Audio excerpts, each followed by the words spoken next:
11টা থেকে সে দিবাগত রাত 19 তারিখ রাত 2টা 2:30টা পর্যন্ত এই বেআইনি সমাবেশে অনেক লোকজন, কয়েক হাজার লোকজন, কাউরান বাজারস্থ প্রথমে প্রথম আলোর অফিস, পরবর্তীতে ডেইলি স্টারের অফিস ভাঙচুর, অগ্নিসংযোগ, ভ্যান্ডালিজম, লুটপাট ইত্যাদি চালায়, যেটা অনাকাঙ্ক্ষিত, অনভিপ্রেত।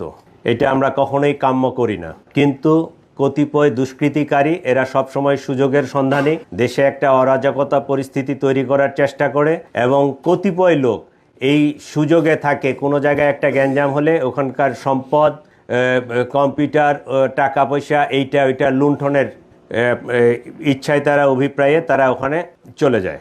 আমাদের পুলিশ, সেনাবাহিনী সর্বোচ্চ চেষ্টা করেও তাদেরকে নিবৃত্ত করা যায়নি। এমনকি তারা ফায়ার সার্ভিসের গাড়িগুলোও আসতে দেয়নি, রাস্তায় প্রতিবন্ধকতা করে ফায়ার সার্ভিসের গাড়িগুলো আটকায় রাখছিল। এইরকম অবস্থার সৃষ্টি হয়েছিল। গণমাধ্যমের এই ন্যাক্কারজনক ঘটনায় এখন পর্যন্ত প্রথম আলো মামলা করেছে। ডেইলি স্টারের মামলাটা প্রক্রিয়াধীন, কারণ তাদের কি পরিমাণ ক্ষয়ক্ষতি হয়েছে তারা এটা নির্ধারণ করতেছে। তাদের অফিসিয়ালি এটা নির্ধারণ করার পরেই তারা মামলাটা করবে, যে তাদের টোটাল আসলে কি কি খোয়া গেছে, কত টাকার ক্ষয়ক্ষতি হয়েছে, এই ফিগারটা তারা ফিগার আউট করতেছে। এই কারণে তারা মামলাটা করে নেয়। প্রথম আলোর মামলাটা হয়ে গেছে।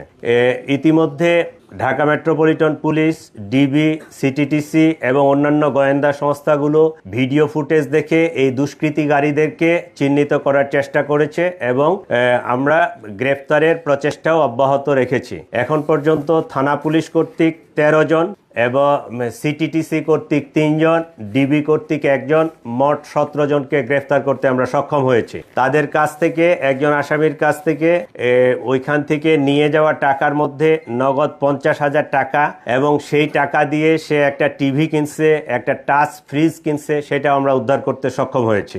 তাদের বিরুদ্ধে পেনাল কোড, স্পেশাল পাওয়ার act, cyber security act, anti terrorism act, এই 4টা আইনে মামলা হয়েছে। মামলাটা বেশ শক্ত হয়েছে। থানা পুলিশ কর্তৃক যে 13 জনকে অ্যারেস্ট করা হয়েছে, তার মধ্যে মোহাম্মদ নাইম, তার বয়স 26, 1 নম্বর, তার কাছ থেকেই টিভি, ফ্রিজ এবং টাকা উদ্ধার করা হয়েছে।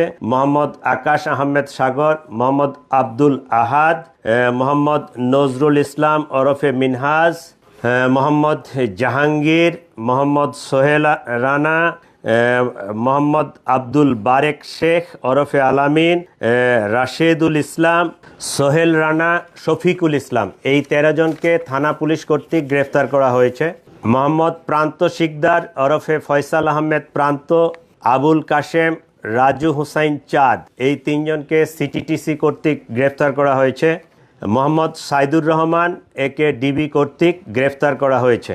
অন্যান্য আসামিদেরকে গ্রেপ্তারের প্রচেষ্টা অব্যাহত আছে, এবং আপনাদের মাধ্যমে সকলকে বলে রাখি, এই ধরনের ন্যাক্কারজনক ঘটনা যেন না ঘটানো হয়। দেশকে আমরা যেন সকলেই মিলে স্থিতিশীল রাখার চেষ্টা করি। আমাদের যার যার অবস্থানে আমরা যার যতটুকু দায়িত্ব সেটা যেন পালন করি, এইটুকু আহ্বান জানাই। আইন কেউ নিজের হাতে তুলে নেবেন না, এইটুকুই।